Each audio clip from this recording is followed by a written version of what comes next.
नमस्ते प्रणाम। मैं आजमगढ़ से बबीता निषाद आप लोगों का अपने चैनल पर स्वागत करती हूँ और आप लोगों से निवेदन करती हूँ कि आप लोगों को मेरी गीत अच्छी लगे तो आप लोग प्लीज़ ज़्यादा से ज़्यादा सपोर्ट कीजिएगा और आगे बढ़ाइएगा।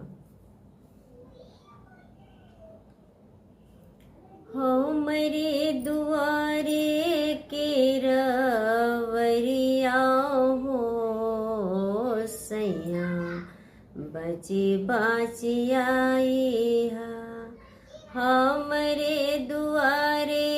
के रावरिया हो सैया बची बाची आई बाची बाची आई बाची बाची आई हमरे दुआरे के रावरिया हो सैया बची बाची आई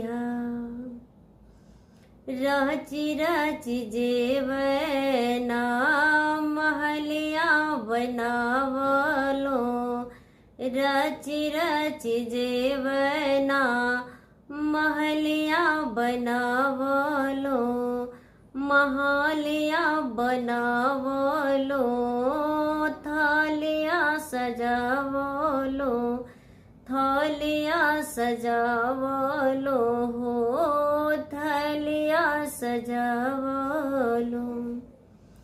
जेवना के यारी लुटे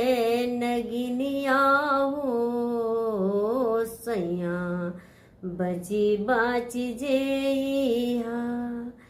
जेवना के यारी लोटे नगिनिया हो सैया बची बाची जेहा जेवना के यारी लोटे नगिनिया हो सैया बची बाची जेहा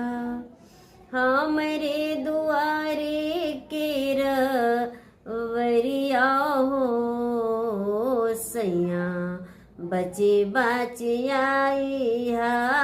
हमरे दुआरे के रवरिया हो सैया बची बाची आई